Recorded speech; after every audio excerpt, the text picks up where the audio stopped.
નમસ્કાર. આજે આપણે સ્થિત વિદ્યુત સ્થિતિમાન અને કેપેસિટન્સ એ પ્રકરણમાં એક ખૂબ જ રસપ્રદ અને એક નવો મુદ્દો, બરાબર, નવો જ કન્સેપ્ટ છે જેનું નામ છે વિદ્યુત સમસ્થિતિમાન પૃષ્ઠો. તો આજના ત્રીજા ટીચિંગમાં આપણે એ વસ્તુને ખૂબ સારી રીતે શીખવા જઈ રહ્યા છીએ.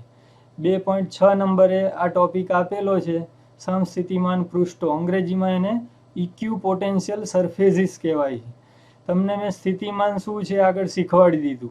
સ્થિતિમાન એ ચોક્કસ રીતે ગણાતું કાર્ય જ છે, બીજું કંઈ નથી. તો આ એવી સપાટીઓ છે જ્યાં કાર્ય એક સરખું જ મળવાનું છે. જ્યારે પણ આપણે કાર્ય ગણીશું ત્યારે કાર્યનું મૂલ્ય દર વખતે જો સરખું મળશે તો એવી જે સપાટીઓ રહી એને આપણે સમસ્થિતિમાન પૃષ્ઠ કહેવાના છે. પણ તમને થોડું કન્સેપ્ટ ક્લિયર થાય, સમજાય, એના માટે હું તમને પહેલાં જાણીતા ઉદાહરણો આપું. હવે પૃથ્વી ઉપર ગુરુત્વાકર્ષણની અસર આપણા બધા ઉપર હોય છે જ કાયમ માટે. ભલે આપણને યાદ ના રહેતું હોય પણ આપણે ગુરુત્વાકર્ષણની અસર હેઠળ જ જીવી રહ્યા છીએ. ગુરુત્વાકર્ષણ એક પ્રકારનું ક્ષેત્ર છે, જેવી રીતે વિદ્યુત ક્ષેત્ર છે એવી રીતે ગુરુત્વાકર્ષી ક્ષેત્ર છે. એ હંમેશા આકર્ષી. વિદ્યુતમાં આકર્ષણ અને અપાકર્ષણ બંને છે. તો પૃથ્વી ગોળ, મહદઅંશે ગોળ છે. જો આપણે પૃથ્વીને બિંદુવત પદાર્થ ધારી લઈએ તો પૃથ્વીની સપાટી એ પોતે એક સમસ્થિતિમાન પૃષ્ઠ જ ગણી શકાય ગુરુત્વાકર્ષણની દ્રષ્ટિએ. એટલે કે પૃથ્વીની સપાટી એ ગુરુત્વીય સમસ્થિતિમાન પૃષ્ઠ જ છે જેની ઉપર આપણે બધા જીવીએ છીએ. તો આપણને આનો અનુભવ છે જ કાયમ માટે. આપણે જ્યારે પૃથ્વીની સપાટી ઉપર ફરીએ છીએ, એક જગ્યાએથી બીજી જગ્યાએ જઈએ છીએ, જ્યારે આપણી ઊંચાઈ અને ઊંડાઈ આપણે જો બદલીએ નહીં, એવા સંજોગોમાં, એટલે કે આપણે પૃથ્વીની સપાટી ઉપર આપણે ફરી રહ્યા હોઈએ ત્યારે આપણે એક ગુરુત્વીય સમસ્થિતિમાન પૃષ્ઠ ઉપર જ ફરતા હોઈએ, બરાબર. તો આ જ કન્સેપ્ટ છે. એ જ રીતે જો પૃથ્વીની અંદર આપણે કેન્દ્રથી એક સરખી ત્રિજ્યા બને એ રીતે જો ભ્રમણ કરીએ, એવું શક્ય નથી, પણ પૃથ્વીની બહાર એવું શક્ય છે. જો કોઈ વિમાન છે કે કોઈ એવી વસ્તુ છે, ઉપગ્રહ, એ પૃથ્વીના કેન્દ્રથી એક સરખા અંતરે જો મુસાફરી કરી રહ્યું હોય તો એ સમસ્થિતિમાન પૃષ્ઠમાં જ એ પોતાની ગતિ કરે.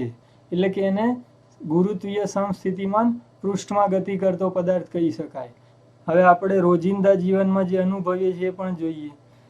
બહુ મલ્ટી સ્ટોરી બિલ્ડિંગ, ઉદાહરણ સ્વરૂપે આવો કોઈ ફ્લેટ હોય તો ફ્લેટમાં ઘણા બધા માળ હોય, બરાબર. Ground floor, first floor, second floor, third floor, પહેલો માળ, બીજો એ રીતે. તો જ્યારે કોઈ પણ વ્યક્તિ કે વસ્તુ એ કોઈ એક નિશ્ચિત ફ્લોર ઉપર જ જો ગતિ કરે તો એક સમસ્થિતિમાન પૃષ્ઠ ઉપર જ એ ગતિ કરે છે એવું કહેવાય. અહીંયા પણ આ બધા પૃષ્ઠ છે.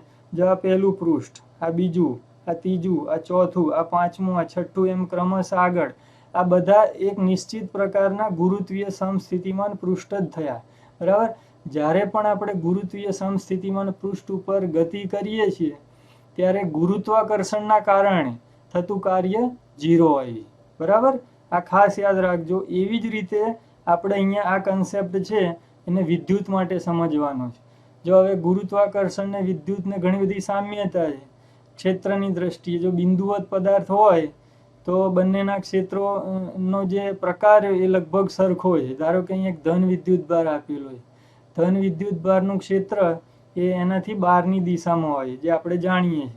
તો ધન વિદ્યુત ભાર માટે પણ અહીંયા જેવી રીતે મેં તમને પૃથ્વી માટે સમજાવ્યું, કોઈ ફ્લેટ માટે સમજાવ્યું, એવી રીતે ધન વિદ્યુત ભારની આજુબાજુ આપણે એવા કવચ દોરી શકીએ કે મેળવી શકીએ કે એની કલ્પના કરી શકીએ કે જે કવચ ઉપર જો આપણે કોઈ અન્ય બીજો વિદ્યુત ભારને મુસાફરી કરાવીશું તો એ મુસાફરી દરમિયાન આ જે ધન વિદ્યુત ભાર છે એના કારણે થતું કાર્ય 0 હશે, બરાબર. એવો કંઈક આ કન્સેપ્ટ છે, બરાબર. એ આગળ એ જે રહ્યું આપણે આગળ શીખવાના છીએ. પણ અત્યારે એટલું યાદ રાખો કે સમસ્થિતિમાન પૃષ્ઠ એટલે એક નિશ્ચિત પ્રકારના પૃષ્ઠ છે જેની ઉપર સ્થિતિમાન એક સરખું રહેવાનું છે અને અમુક રીતે થતું કાર્ય એમાં 0 થવાનું છે. તો આપણે બહુ વ્યાપક રીતે એવું કહી શકીએ, કોઈ પણ ક્ષેત્ર હોય તો સમસ્થિતિમાન પૃષ્ઠ એ એવું પૃષ્ઠ સપાટી, બરાબર, છે કે જે પૃષ્ઠ પરના બધા બિંદુએ સ્થિતિમાન સમાન હોય. તો આ એક એકદમ આમ ઉપર છલ્લી સમજવા માટેની આ વ્યાખ્યા થઈ. હવે આપણે એને ડિટેલમાં પણ સમજીએ. જો હવે અહીંયા વિદ્યુત માટે સમસ્થિતિમાન પૃષ્ઠ શું છે આપણે સમજીએ. ધારો કે અહીંયા સમસ્થિતિમાન પૃષ્ઠ 1 અને સમસ્થિતિમાન પૃષ્ઠ 2 એમ બે આવા એકથી લઈ અને અનંત સુધી આવા પૃષ્ઠો દોરી શકે. એમની વચ્ચેનું અંતર પણ આપણે ઈચ્છીએ એટલું રાખી શકાય અને એમની સંખ્યા એ પણ આપણે ઈચ્છીએ એટલી પસંદ કરી શકાય. જો અહીંયા જે થિયરી સમજવાની છે એમાં કોઈ પણ વિદ્યુતભાર સંરચના એટલે ગોઠવણી એ એક વિદ્યુતભાર હોય, 2 હોય, 3 હોય કે વિતરણ હોય એ બધાને લાગુ પડવાનું છે. તો અહીંયા આપણે એક બિંદુવત વિદ્યુતભાર માટે સમજવાના છીએ. કોઈ પણ વિદ્યુતભાર ગોઠવણી માટે કોઈ બિંદુમાંથી પસાર થતું સમસ્થિતિમાન પૃષ્ઠ તે બિંદુએ વિદ્યુત ક્ષેત્રને લંબ છે. સમસ્થિતિમાન પૃષ્ઠને લગતા અમુક મહત્વના મુદ્દાઓ, બરાબર, આગળ મેં જે કન્સેપ્ટ શીખવાડ્યો એ કન્સેપ્ટની થોડીક વિશેષ વાતો એ અહીંયા હું તમને સમજાવું છું. તો સમસ્થિતિમાન પૃષ્ઠમાં વિશેષ શું સમજવાનું છે એ બાબતો આપણે અત્યારે શીખી રહ્યા છીએ. તો પહેલું અહીંયા શું સમજાવ્યું છે, વિદ્યુત ક્ષેત્ર અને સમસ્થિતિમાન પૃષ્ઠ એ હંમેશા બે પરસ્પર લંબ દિશામાં જ મળશે જે તે બિંદુએ. જો અહીંયા આપણે સમજીએ, ધારો કે અહીંયા એક બિંદુવત વિદ્યુતભાર છે, એનું વિદ્યુત ક્ષેત્રનો એક સદિશ દર્શાવેલો છે, બરાબર. આ એના સમસ્થિતિમાન પૃષ્ઠ છે. 1, 2, 3 તમારી ઈચ્છા પડે એટલે લઈ શકો. જો અહીંયા કાટખૂણો બને છે એટલે 90નો ખૂણો અથવા એ લંબ દિશામાં છે. તો પહેલો મુદ્દો આ જ કહેવા માંગે છે કે કોઈ પણ બિંદુ પાસે આ સમસ્થિતિમાન પૃષ્ઠનું આ કોઈ એક નિશ્ચિત બિંદુ છે, આ બીજા પૃષ્ઠનું આ કોઈ નિશ્ચિત બિંદુ છે, એ બિંદુ પાસે પૃષ્ઠ અને ક્ષેત્ર એ બંને હંમેશા પરસ્પર લંબ દિશામાં હોય એવું કહેવા માંગે. તમે કોઈ પણ જગ્યાએ આ બાબત ચેક કરશો તો હંમેશા ઈ અને પૃષ્ઠ એ બંને એકબીજાને લંબ દિશામાં જ ગોઠવાયેલા હશે. બીજું, આ સપાટી પર કોઈ બે બિંદુ વચ્ચે કોઈ સ્થિતિમાન તફાવત મળતો નથી. જો હવે અહીંયા સ્થિતિમાન પૃષ્ઠ ઉપર બે બિંદુ પસંદ કરીએ, P અને Q, એ રીતે બીજા પૃષ્ઠ ઉપર R અને S પસંદ કરો, બરાબર. કોઈ પણ પૃષ્ઠ ઉપર આવા કોઈ પણ બે બિંદુ પસંદ કરી લો. જો આપણે R થી S આવીએ કે S થી R જઈએ, એ જ રીતે P થી Q આવીએ કે Q થી P જઈએ, અથવા તો કોઈ પણ બિંદુ એક બિંદુથી બીજા બિંદુ ઉપર આપણે કોઈ સમસ્થિતિમાન પૃષ્ઠ ઉપર જઈએ એટલે કે કોઈ બીજા વિદ્યુતભારને મુસાફરી કરાવડાવીએ, તો એના માટે આ મુદ્દો એવું કહેવા માંગે છે કે સ્થિતિમાનનો તફાવત તમને નહીં મળે. એટલે કે એક જ પૃષ્ઠ ઉપર સ્થિતિમાનનો તફાવત મેળવી શકાય નહીં, અથવા તો P બિંદુનું સ્થિતિમાન અને Q બિંદુનું સ્થિતિમાન એ સરખું જ મળશે.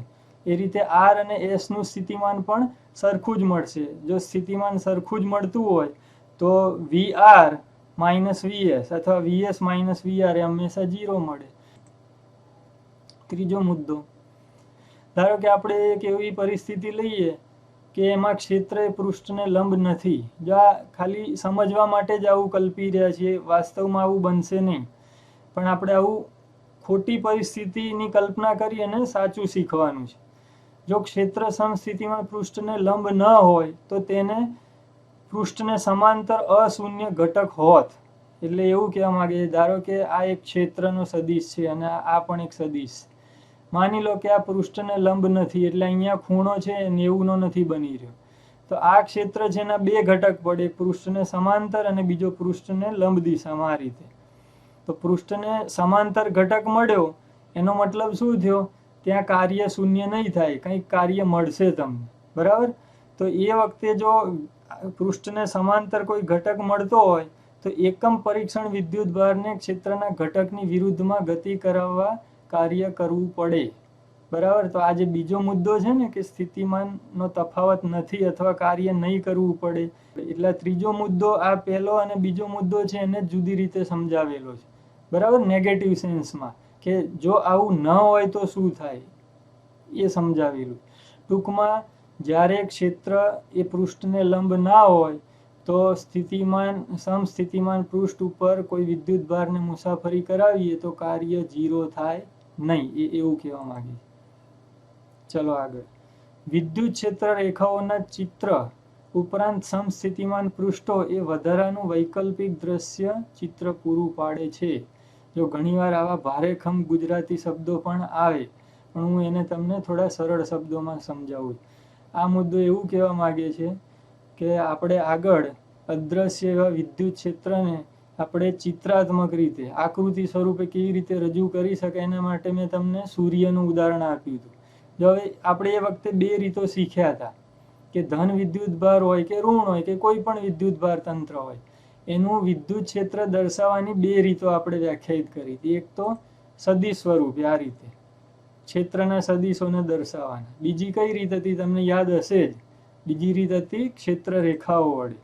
તો એને આ રીતે આપણે દર્શાવેલું. ધન વિદ્યુત ભારનું સદિશ ક્ષેત્ર સદિશો વડે આ રીતે દર્શાવાય અને ક્ષેત્ર રેખાઓ વડે આ રીતે દર્શાવાય. હવે અહીંયા ઇન્ટરેસ્ટિંગ વસ્તુ એ છે, હવે આપણી પાસે એક ત્રીજી રીત છે. વિદ્યુત ભાર કે વિદ્યુત તંત્ર એની આજુબાજુના અવકાશમાં જે એની અદ્રશ્ય અસર છે, એ અદ્રશ્ય અસર આપણે નરી આંખે જોઈ શકતા નથી, પણ એ અસરની ગોઠવણી કેવી છે, બરાબર, એની ડિઝાઇન કેવી છે, એ સમજવા માટે આપણે આવી બધી પદ્ધતિઓ વિકસાવી છે. ક્ષેત્રને વ્યાખ્યાયિત કરવાની, એની આકૃતિ દોરવાની. તો એક ક્ષેત્રના સદિશોવાળી રીત જ છે, બીજી ક્ષેત્ર રેખાઓવાળી રીત છે, અને હવે એક ત્રીજી રીત આપણને અહીંયા મળવાની છે. જે ત્રીજી રીત છે એને આપણે સમસ્થિતિમાન પૃષ્ઠોની આકૃતિ વડે પણ અદ્રશ્ય જે આ અસર છે એનો અંદાજ આપણે લગાવી શકીએ. જો અહીંયા મેં તમને સરખામણી થાય એટલે આ ત્રણેય આકૃતિઓ સાથે બતાવી. સદિશની આકૃતિ, ક્ષેત્ર રેખાઓની અને સમસ્થિતિમાન પૃષ્ઠોની રજૂઆત. તો સમસ્થિતિમાન પૃષ્ઠની જે ભાત રહી, એની ડિઝાઇન રહી, એના ઉપરથી પણ આપણે વિદ્યુત ભારની આજુબાજુ જે અદ્રશ્ય અસર છે વિદ્યુતની, એ કેવા પ્રકારની હશે એનો અંદાજ લગાવી શકીએ. આગળ તમને હું એવું પણ શીખવાડીશ કે સમસ્થિતિમાન પૃષ્ઠ અને વિદ્યુત ક્ષેત્ર એ બંને એકબીજા સાથે સંકળાયેલા છે. જો ક્ષેત્ર આપ્યું હોય તો પૃષ્ઠ વ્યાખ્યાયિત થાય, અને પૃષ્ઠ આપ્યું હોય તો આપણે ક્ષેત્ર પણ વ્યાખ્યાયિત કરી શકીએ. જો હવે અહીંયા અત્યાર સુધી મેં જે કંઈ શીખવાડ્યું એ સમસ્થિતિમાન પૃષ્ઠનો પરિચય હતો, બરાબર, એની લાક્ષણિકતાઓ હતી. હવે એક્ઝેક્ટલી સમસ્થિતિમાન પૃષ્ઠ આપણે દોરવું હોય, તમને કોઈ જગ્યાએ બિંદુવત વિદ્યુત ભાર આપ્યો હોય અને બધા ટૂલ્સ આપ્યો હોય અને એવું કહેવામાં આવે કે અહીંયા સમસ્થિતિમાન પૃષ્ઠ છે દોરીને બતાવો, બરાબર, એ ઇમેજિન કરો કેવું હશે, એની આકૃતિ દોરો અથવા તો એનો આકાર કેવો છે એ સમજાવો. તો આપણે એ કેવી રીતે દોરવું, અંદાજિત નહીં પણ એક્ઝેક્ટ કેવી રીતે દોરવું, તો એ રીત છે એ આપણે બિંદુવત ધન વિદ્યુત ભારથી શીખીશું. અને એ રીતને પછી બીજા માટે પણ એ જ રીતે સમજવાની. ઋણ વિદ્યુત ભાર હોય, ડાયપોલ હોય, બે ધન હોય, બે ઋણ હોય, કે ક્વોડ્રોપોલ હોય, કે આખું તંત્ર હોય, કોઈ પણ પ્રકારનું તંત્ર હોય એને આ નિયમો લાગુ પડવાના છે.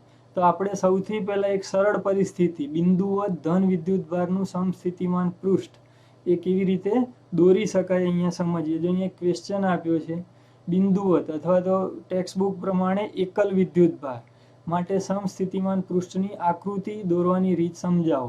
જો હવે એક સરળ અને ટૂંકો પ્રશ્ન પૂછ્યો હોય તો એનો જવાબ કેવી રીતે અપાય.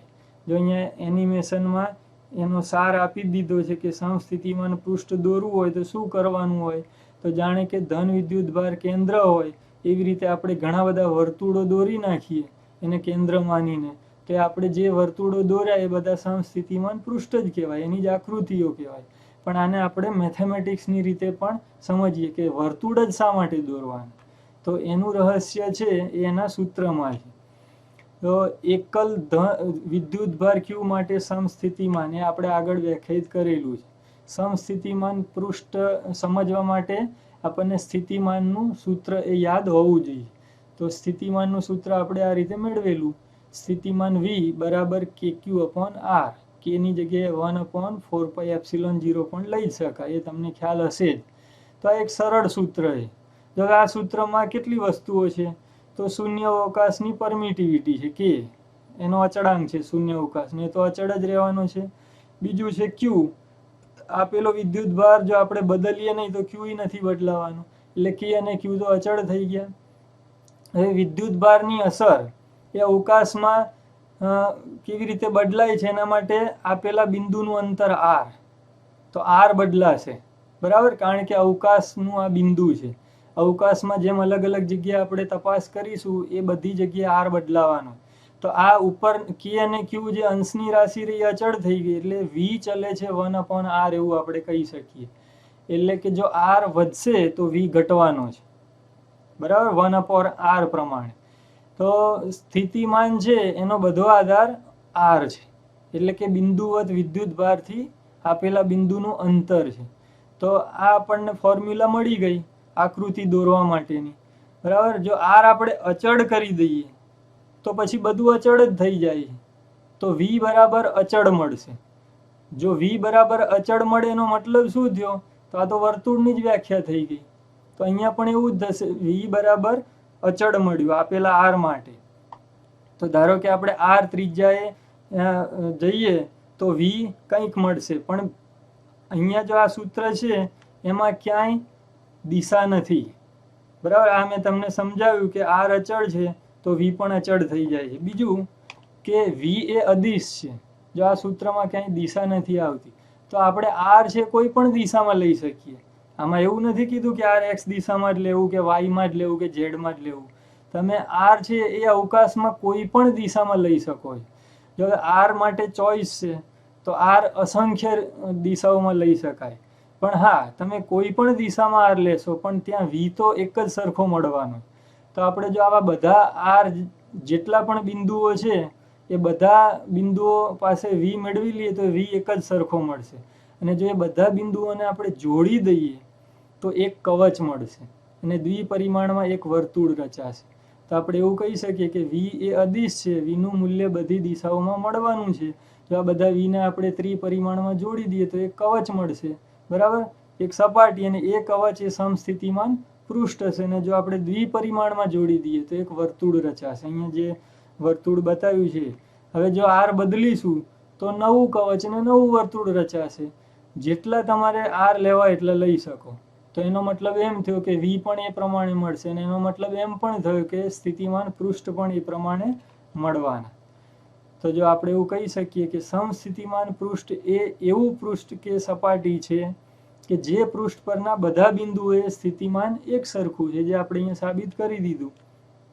આમ જો સરખા સ્થિતિમાન વાળા બધા બિંદુઓ ને જોડી દઈએ તો એક કાલ્પનિક સપાટી મળશે, અને એ સપાટી વાસ્તવમાં પણ હોય છે, બરાબર. ત્યાં ભૌતિક અર્થઘટન થાય છે અને ભૌતિક ઘટનાઓ બને છે, એટલે કાલ્પનિક છે અને વાસ્તવિક અસરો પણ દર્શાવે છે.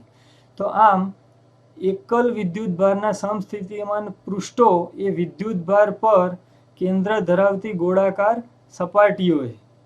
એટલે કે આ એવી કાલ્પનિક સપાટીઓ છે જેનું વાસ્તવિક અર્થઘટન છે.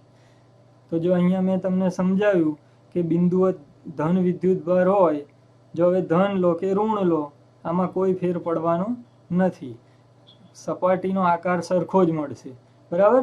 બીજી રીતે જુદું પડવાનું છે પણ આકારની દ્રષ્ટિએ સરખા હશે. તો આખો ટોપિક છે એનો સાર શું નીકળ્યો? સમસ્થિતિમાન પૃષ્ઠ એ સરખા સ્થિતિમાન વાળા બિંદુઓને જોડવાથી મળતી સપાટી છે, અને જો બિંદુવત વિદ્યુતભાર હોય તો એ સપાટીઓ કવચ અથવા તો ગોળાકાર મળશે. જો હવે તમને વધારે સમજાય એટલા માટે ટેક્સ્ટ બુકમાં જે આકૃતિઓ આપી છે અલગ અલગ તંત્રોની, જો બે ધન વિદ્યુતભારો લઈ લઈએ, અત્યારે આપણે એક જ ધન વિદ્યુતભાર માટે શીખ્યા, એવી રીતે એક ઋણ માટે પણ મળે, બરાબર. એવી જ આકૃતિ રચાશે, ખાલી પ્લસની જગ્યાએ ત્યાં માઇનસ બતાવવાનું. એ જ રીતે જો આપણે ડાયપોલ છે, પછી કોઈ સમતલ આકારનું વિતરણ હોય વિદ્યુતનું પૃષ્ઠ વિતરણ, પણ એનો આકાર ચોપડીના પાના જેવો સીધો હોય, સુરેખ હોય, તો એના માટે આ બધા વિતરણો છે એનો આકાર જોઈએ. જો અહીંયા બે સમાન ધન વિદ્યુતભાર માટેના સમસ્થિતિમાન પૃષ્ઠ બતાડે. આ એક ધન વિદ્યુતભાર છે જેનું હમણાં આપણે શીખ્યા, આ બીજો છે એનું પણ શીખ્યા. તો આગળ જે આકૃતિ બતાવી હતી આટલી જ હતી. હવે આવા બે વિદ્યુતભારોને પાસે ગોઠવ્યા હોય તો એ બંને ધન વિદ્યુતભારના સમસ્થિતિમાન પૃષ્ઠો એકબીજા ઉપર ઓવરલેપ થઈ જશે અને એક પરિણામી પૃષ્ઠ આપશે, બરાબર. જો હવે જેમ દૂર જઈશું એમાં પરિણામી પૃષ્ઠો મળવા માંડશે. જો અહીંયા બંને વિદ્યુતભારને જોડતું અથવા તો બંને વિદ્યુતભારનું એક કોમન સામૂહિક સમસ્થિતિમાન પૃષ્ઠ અહીંયા રચાય. અહીંયા જો વ્યક્તિગત મળી રહ્યા છે, પણ થોડે દૂર જઈએ છે એમ એક સામૂહિક પૃષ્ઠ મળી રહ્યું છે. તો બે ધન વિદ્યુતભારની આકૃતિ સમસ્થિતિમાન પૃષ્ઠની આકૃતિ આ રીતે મળે. પછી ડાયપોલનું થોડું જુદું છે. જો આ ધન છે અને આ ઋણ છે. મેં તમને હમણાં જ કીધું કે આપણે ઋણને કે ધનને અલગ રીતે જો શીખી રહીએ તો બંનેના પૃષ્ઠનો આકાર સરખો જ મળશે. ફક્ત આકર્ષણ અને અપાકર્ષણની દ્રષ્ટિએ જ આ બંનેના ક્ષેત્રો જુદી રીતના હશે. બાકી સમસ્થિતિમાન પૃષ્ઠનો આકાર બેમાં સરખો છે. તો આ ડાયપોલના સમસ્થિતિમાન પૃષ્ઠ છે. જો અહીંયા નજીકની બાજુ જુઓ તો આમાં ને આમાં સામ્યતા પણ છે અને થોડો તફાવત પણ છે. અહીંયા જે કોમન મળ્યું અહીંયા નજીકમાં કોમન નથી મળ્યું. હમણાં હું તમને આની કોમ્પ્યુટર સિમ્યુલેટેડ ફિગર્સ બતાવી જે એક્ઝેક્ટ હશે, સચોટ હશે.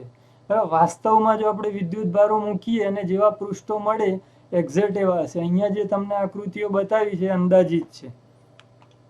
એ રીતે સમતલ વિતરણ હોય, બરાબર, કાગળની સીધી સપાટી હોય એના ઉપર ધારો કે વિદ્યુત ભારો ગોઠવ્યો હોય તો એ સમતલ વિતરણ થયું, પૃષ્ઠમાં સમતલ. તો એવા વિતરણના કારણે વિદ્યુત ક્ષેત્ર સમાન રચાવાનું, અને સમાન વિદ્યુત ક્ષેત્ર હોય તો સમસ્થિતિમાન પૃષ્ઠો પણ એ જ રીતે સમતલ આકારના મળે. જો અહીંયા જે આકૃતિઓ બતાવી છે એની એક સામ્યતા હું તમને વચ્ચે યાદ કરાવી દઉં. તમે એક બીજું પ્રકરણ છે તરંગ પ્રકાશશાસ્ત્ર, એમાં હાઇગેન્સનો સિદ્ધાંત આવશે. એ હાઇગેન્સના સિદ્ધાંતમાં પણ આવું જ આવવાનું છે તરંગ અગ્ર માટે. અહીંયા જે આકૃતિઓ તમને મળી રહી છે એવી આકૃતિઓ તરંગ અગ્ર માટે પણ મળવાની છે. જો જે વિતરણના પ્રકારો રહ્યા એને બહુ વ્યાપક રીતે જોઈએ તો બિંદુવત આવે, રેખીય આવે, પૃષ્ઠ આકારનું આવે, બરાબર. આવા બધા વિતરણો માટેના આ પૃષ્ઠો છે. એવું જ તરંગ અગ્ર માટે પણ મળતું હોય. એ વખતે તમે આ યાદ કરજો, આના જેવું જ એ હોય છે. હવે હમણાં મેં જે તમને કીધું કે સમસ્થિતિમાન પૃષ્ઠની એક્ઝેક્ટ આકૃતિઓ, બરાબર, આમાં કોઈ ખામી નથી. આ આપણે હાથથી નથી દોરેલી, પણ ગણતરી કરીને એકદમ ચોકસાઈપૂર્વક કોઈ પણ પ્રકારની ભૂલ વગર આ દોરાયેલી આકૃતિ હોય. આ સચોટ આકૃતિ હોય. જો અહીંયા આ જે બે ઋણ વિદ્યુત ભારો એના માટેના સમસ્થિતિમાન પૃષ્ઠની ડિઝાઇન બતાવી છે.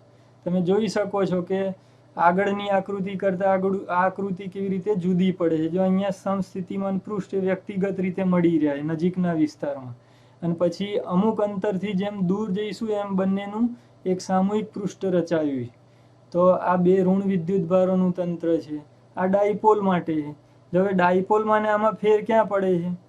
ડાયપોલની મધ્ય જે આ રેખા રહી, વિષુવવૃત્તીય રેખા અથવા વિષુવવૃત્તીય સમતલ, ત્યાં કોઈ સમસ્થિતિમાન પૃષ્ઠ ક્યારેય નહીં મળે, બરાબર. એને સ્પર્શી શકશે નહીં એવું આકૃતિ ઉપરથી આપણે કહી શકીએ. જો અહીંયા એવું નથી.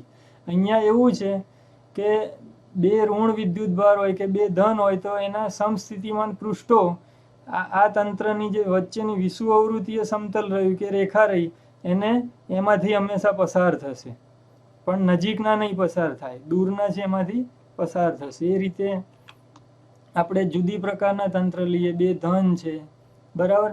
અહીંયા બે ઋણની સાથેની સરખામણી કરી છે. જો મેં હમણાં તમને કીધું હતું કે બે ધન હોય કે બે ઋણ હોય કે ખાલી ધન હોય કે ઋણ હોય એમાં ઘણી બધી સામ્યતા છે. જો અહીંયા સામ્યતા ચોખ્ખી દેખાય. બે ધન અને બે ઋણ એના સમસ્થિતિમાન પૃષ્ઠો એ આપણે દૂરથી જોઈએ તો એક્ઝેક્ટ સરખા જ લાગી રહ્યા છે, કોઈ તફાવત નથી. જો હવે આ જે બીજી આકૃતિઓ દર્શાવી છે જે ટેક્સ્ટ બુકમાં આપેલી નથી, પણ તમારી સમજણ વધે એના માટે તમે ભૌતિક વિજ્ઞાનને થોડું ટેક્સ્ટ બુકની બહાર પણ સમજી શકો એના માટે મેં આકૃતિઓ મૂકી. અહીં એક રેખીય પ્રકારનું વિતરણ મૂકેલું છે. ધન વિદ્યુત ભારનું એક રેખીય વિતરણ છે. અમુક વિદ્યુત ભારો સીધી લીટીમાં ગોઠવાય છે. તો એ સીધી સુરેખ વિતરણના કારણે સમસ્થિતિમાન પૃષ્ઠો અને વિદ્યુત ક્ષેત્ર એ પરસ્પર કેવી રીતે સંકળાયેલા છે અને આખો આકાર કેવો રચાય એ તમને અહીંયા બતાવ્યું. જો હવે કોઈ પણ જગ્યાએ જુઓ સમસ્થિતિમાન પૃષ્ઠ અને ક્ષેત્ર એ પરસ્પર લંબ દિશામાં જ મળશે. તમે ગમે ત્યાં ચેક કરી લો, બરાબર. બીજું, સમસ્થિતિમાન પૃષ્ઠ છે એનો આકાર એ જાણે કે કેપ્સ્યુલ હોય, બરાબર. તમે કેપ્સ્યુલ જોઈ હશે તો આ કેપ્સ્યુલ આકારના સમસ્થિતિમાન પૃષ્ઠ મળી રહ્યા છે. થોડા દૂર જઈએ ત્યારે, નજીક જઈશું તો આ રીતે વ્યક્તિગત રીતે દરેક વિદ્યુતભારની આજુબાજુ ગોળ આકારે મળશે, પણ દૂર જઈશું ત્યારે આખા તંત્રના વિતરણના સામૂહિક પૃષ્ઠો મળશે જે કેપ્સ્યુલ આકારના. અને જો અનંત લંબાઈનું વિતરણ હોય તો તો આ કેપ્સ્યુલનું રૂપાંતર એક નળાકારમાં થઈ જશે, તો નળાકારીય સમસ્થિતિમાન પૃષ્ઠ મળશે. જો આ ત્રણ ધન વિદ્યુત ભારોનું એક જાણે કે ત્રિકોણ આકાર હોય, સમબાજુ ત્રિકોણ એવું વિતરણ છે, એના પૃષ્ઠ બતાવેલા છે. બરાબર, આમાં વધારે ચર્ચા નથી કરતા, પણ તમે ખાસ એ ચેક કરો કે કોઈ પણ જગ્યાએ તમે ઈ અને પૃષ્ઠ એનો સંબંધ જો હંમેશા 90નો ખૂણો બનશે. આમાં કોઈ પણ જગ્યાએ તમે ચેક કરશો તો પૃષ્ઠ હંમેશા વિદ્યુત ક્ષેત્રને કાટખૂણે જ ગોઠવાયેલું મળશે. જો આ એક અનિયમિત આકારનું રેખીય વિતરણ છે, અનિયમિત એટલે કે ધારો કે એસ આકાર કે સાઇન વેવ કે કોઈ વક્ર છે, એ આકારે વિદ્યુત ભારો ગોઠવાયેલા છે, ધન બધા એક જ પ્રકારના છે. તો જો એના સમસ્થિતિમાન પૃષ્ઠોનો આકાર છે એ જાણે કે આપણે કોઈ નળાકારને વાળી નાખ્યો હોય કે કેપ્સ્યુલને વાળી નાખી હોય એ રીતનો આકાર અહીંયા બન્યો છે.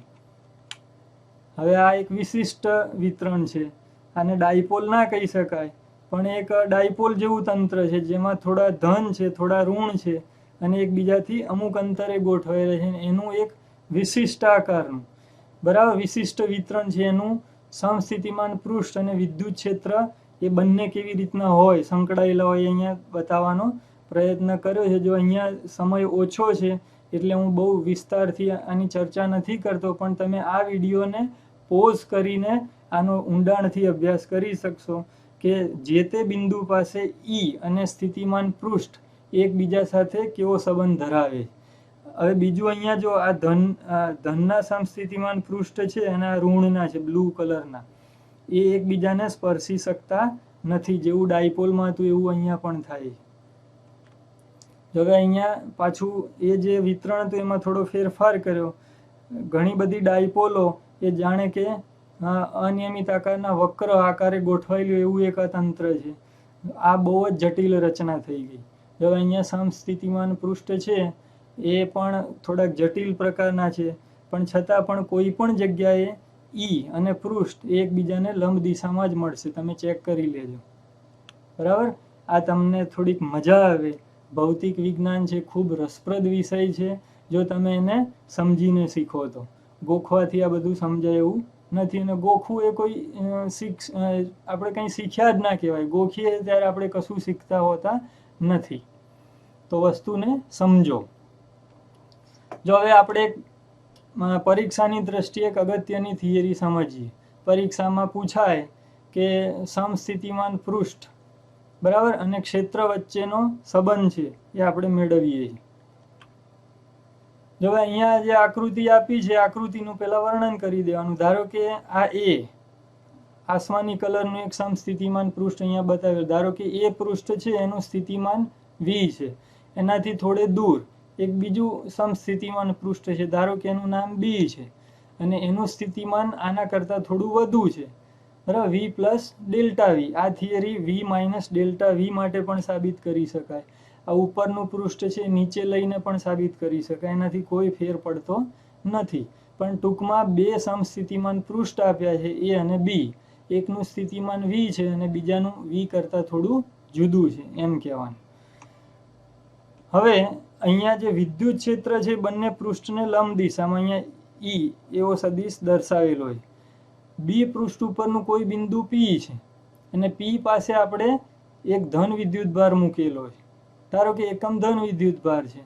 બરાબર, બે પૃષ્ઠ વચ્ચેનું અંતર એ આપણે ડેલ્ટા એલ વડે દર્શાવવાના છે. કંઈક અંતર છે જેને આપણે ડેલ્ટા એલ એવી સંજ્ઞા આપી. તમે ડેલ્ટા એલ પણ કહી દો, કાં તો એલ પણ કહી શકો, ડી પણ કહી શકો. એનાથી થિયરીનો કન્સેપ્ટ છે એમાં કોઈ ફેર પડતો નથી. હવે આ જે ધન વિદ્યુત ભાર રહ્યો જે પી પાસે હતો એને આપણે ક્ષેત્રની વિરુદ્ધમાં, ક્ષેત્ર એથી બી તરફ છે પણ આપણે ક્ષેત્રની વિરુદ્ધમાં એટલે કે પી થી સમતલ એ તરફ આપણે એને લાવી રહ્યા છીએ. બી સમતલથી એ સમતલ તરફ લંબ દિશામાં આપણે આવી રહ્યા છીએ ક્ષેત્રની વિરુદ્ધમાં. તો એના માટે આપણે સંબંધ મેળવવાના છીએ. તો પહેલું આવું લખવાનું, એકમ ધન વિદ્યુત ભારને સપાટી બી પરથી સપાટી એ સુધી આ લંબ રેખા પર વિદ્યુત ક્ષેત્રની ગતિમાં વિરુદ્ધમાં ગતિ કરાવતા. બરાબર, આવું થોડું વર્ણન કરી અને થિયરીની ગણતરી શરૂ કરવાની. જો અહીંયા શબ્દો તમે થોડા જુદા વાપરો તો એનાથી થિયરીમાં કોઈ ફેર પડતો નથી. બરાબર. એ જે તમે કહેવા માંગો છો એ સાચું હોવું જોઈએ, શબ્દોને ગોખવાની જરૂર નથી. ટૂંકમાં આપણે એક ધન વિદ્યુત ભારને બી થી એ તરફ ક્ષેત્રની વિરુદ્ધમાં મુસાફરી કરાવડાવી રહ્યા છીએ. તો એ વખતે કાર્ય છે એ કેટલું થાય, તો કાર્ય છે સ્થિતિમાનના તફાવત જેટલું જ થાય, જેવું આપણે આગળ સાબિત કરેલું જ છે. હવે એ જે બંને ઇક્વલ છે એના આધારે આપણે થિયરી આગળ વધારીશું. તો અહીંયા લખી શકાય કે વિદ્યુત ભારને પી ક્ષેત્રની વિરુદ્ધમાં પી બિંદુથી સમતલ એ તરફ આપણે લઈ જઈએ ત્યારે કરવું પડતું કાર્ય બરાબર સ્થિતિમાનનો તફાવત. હવે કાર્યનું સૂત્ર લખવાનું. કાર્ય એટલે બાહ્ય બળ ગુણ્યા બળની દિશામાં થતું સ્થાનાંતર. હવે જો અહીંયા બળ છે એ એ થી બી તરફની દિશામાં છે અને સ્થાનાંતર છે એ બી થી એ તરફ થઈ રહ્યું, એટલે કે બે વિરુદ્ધમાં છે. તો કાર્ય એ બળની વિરુદ્ધમાં થઈ રહ્યું છે. તો કાર્ય છે એનું ચિહ્ન કાં તો ઋણ મૂકવું પડે, અથવા તો એ જે ઋણ ચિહ્ન છે એને આપણે સ્થિતિમાનમાં પણ ઋણ સ્વરૂપે દર્શાવી શકીએ. તો પહેલાં તો થતું કાર્ય એટલે વિદ્યુત બળ એનું મૂલ્ય ગુણ્યા વિદ્યુત બળમાં થતું સ્થાનાંતર. અહીંયા સુરેખ સ્થાનાંતર છે ડેલ્ટા એલ એ બરાબર. એટલી મુસાફરી આપણે કરવાના છીએ ડેલ્ટા એલ જેટલી. સ્થિતિમાનનો તફાવત, તો તફાવત એટલે અંતિમ બિંદુનું સ્થિતિમાન ઓછા પ્રારંભિક. તો અંતિમ બિંદુ છે આ એ બિંદુ, તો વી એ માઇનસ વી બી એ રીતે દર્શાવવાનું. પછી આગળ લખીએ આપણે, તો વી એનું સ્થિતિમાન આપણે અહીંયા વી ધારી લીધું છે અને વીબી નું હતું વી પ્લસ ડેલ્ટા વી. તો એની કિંમતો મૂકી દેવાની. હવે સાદુરૂપ આપીશું તો વી માઇનસ વી કેન્સલ થઈ જશે. અહીંયા ડેલ્ટા વી બરાબર. ડેલ્ટા અહીંયા ત્રિકોણ સ્વરૂપે અથવા આ રીતે ગ્રીક સિમ્બોલ સ્વરૂપે પણ દર્શાવી શકાય. તો માઇનસ ડેલ્ટા વી આનું સાદુરૂપ આ રીતે થશે. હવે અહીંયા જે ડેલ્ટા એલ હતું એને છેદમાં લઈ જઈએ, તો છેદમાં લઈ જશું તો ઈ મળશે આપણને. તો ઈનું મૂલ્ય બરાબર minus delta V upon delta L. હવે અહીંયા આપણે પહેલાં જ કીધું હતું કે આપણે કાર્ય કેવી રીતે કરી રહ્યા છીએ ક્ષેત્રની વિરુદ્ધમાં. તો અહીંયા ઋણ આપણે પહેલાં નહોતું મૂક્યું તો એ હવે મૂકી દઈશું.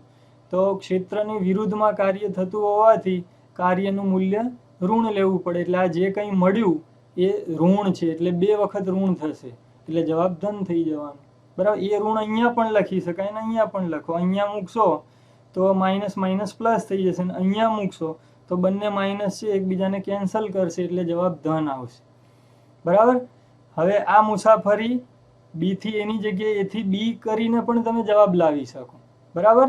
કાર્યના નિયમો પ્રમાણે કાર્ય ગણશો તો કાર્ય એટલું જ મળશે. તો જો ઈ બરાબર શું મળ્યું, ડેલ્ટા વી ભાગ્યા ડેલ્ટા એલ. હવે એનું આપણે શું કહેવાય કે એનું જે બીજું નામ છે એ પણ આપણે અહીંયા યાદ કરી લઈએ. આ જે મળ્યું ને એને વિદ્યુત સ્થિતિમાનનું પ્રચલન પણ કહેવાય. એ ગ્રેડિયન્ટ અંગ્રેજીમાં એને કહેવાય છે. તો એ વિદ્યુત સ્થિતિમાનનું પ્રચલન છે, એટલે કે વિદ્યુત સ્થિતિમાન કેવી રીતે બદલાઈ રહ્યું છે એનો અંદાજ આપણને અહીંયાથી મળે છે. અંતરના સાપેક્ષમાં સ્થિતિમાન એ કેવી રીતે બદલાય છે અને કેટલું મળે એ ગણતરી અહીંયા મળે છે, એટલે એને આપણે પ્રચલન કહીએ. એનો એકમ તો વીનો એકમ ભાગ્યા અંતરનો એલનો એકમ એટલે વોલ્ટ પ્રતિ મીટર, વોલ્ટ મીટર ઇન્વર્સ એવું લખી શકાય, જો આ ટૂંકા પ્રશ્નમાં પૂછાય. હવે અહીંયા આપણે બે મહત્વના મુદ્દા તારવી શકીએ, જે બંને મુદ્દા પરીક્ષામાં અલગ પ્રશ્ન સ્વરૂપે પણ પૂછાય એવા છે અને બહુ મહત્વના મુદ્દા છે, સમજવા જેવા છે. એ જે બે મુદ્દા છે વિદ્યુત ક્ષેત્ર અને વિદ્યુત સ્થિતિમાન, એ બંને વચ્ચેનો સંબંધ આપણને આપશે. પહેલો મુદ્દો, જે દિશામાં અંતર સાથે સ્થિતિમાનનો ઘટાડો સૌથી વધારે ઝડપી થતો હોય તે દિશામાં વિદ્યુત ક્ષેત્ર હોય. મેં તમને આગળ કીધું કે ઈ ઉપરથી વી વ્યાખ્યાયિત થાય અને વી ઉપરથી ઈ પણ વ્યાખ્યાયિત થાય, અથવા ઈ અને વી એ બંને વચ્ચે કંઈક સંબંધ છે. તો એ સંબંધ શું છે આ પહેલા મુદ્દામાં સમજાવેલું છે. જે દિશામાં સ્થિતિમાનનો ઘટાડો સૌથી વધારે ઝડપી થતો હોય બરાબર, તો સ્થિતિમાન ઝડપથી જે દિશામાં ઘટતું હોય એ દિશા પકડવાની. તો અહીંયા જો એ દિશા આ બે પૃષ્ઠને લંબ દિશા છે, તો એ થી બી તરફ જઈએ તો એ થી બી તરફ શું થઈ રહ્યું છે, સ્થિતિમાન વી માંથી વી પ્લસ ડેલ્ટા વી થઈ રહ્યું, એટલે વધારો થયો. અથવા બી થી એ તરફ આવીએ તો ઘટાડો થઈ રહ્યો છે ડેલ્ટા વી જેટલો. તો સ્થિતિમાનનો ઘટાડો સૌથી વધારે ઝડપી થતો હોય. હવે તમે બી થી એ ઉપર આમ ત્રાંસી દિશામાં આવી શકો, બરાબર, લંબ દિશામાં એમ ત્રાંસી દિશામાં આવે તોય ઘટાડો જ થશે, પણ એ ઘટાડો સૌથી ઝડપી નહીં હોય. આ સૌથી ઝડપીનો મતલબ એવો કરવાનો, દિશાઓ બી થી એ તરફ આવવા માટે અનેક દિશાઓ હોય, પણ એમાં એક જ દિશા એવી છે કે જે દિશામાં આવવાથી ઘટાડો ઝડપી થશે, ને એ દિશા છે લંબ દિશા. તે દિશામાં વિદ્યુત ક્ષેત્ર હોય છે, બરાબર. તો એ વિદ્યુત ક્ષેત્રની દિશા છે એનો અંદાજ આપણને આ રીતે મળવાનો છે. બીજું, કોઈ બિંદુએ આ વિદ્યુત ક્ષેત્રનું માન સમસ્થિતિમાન પૃષ્ઠને લંબ દિશામાં એકમ સ્થાનાંતર દીઠ સ્થિતિમાનના ફેરફારના માન જેટલું હોય. આ બીજો મુદ્દો એ આ જે સૂત્ર મેળવ્યું ને એને ખાલી શાબ્દિક સ્વરૂપમાં રજૂ કર્યું છે કે વિદ્યુત ક્ષેત્ર છે એ કેટલું હોય, તો એકમ લંબાઈ, બરાબર, એકમ સ્થાનાંતર કરવાનું, એ એકમ સ્થાનાંતર દીઠ સ્થિતિમાનનો જે ફેરફાર મળે એટલું ઈ હોય. એટલે કે અહીંયા આપણે એકમ લંબાઈ લઈએ, ડેલ્ટા એલ એક એકમ લઈએ, તો એકમ મુસાફરી કરીએ એક સ્થિતિમાન પૃષ્ઠમાંથી બીજા સ્થિતિમાન પૃષ્ઠમાં આવવાનું, એકમ અંતર કાપીને.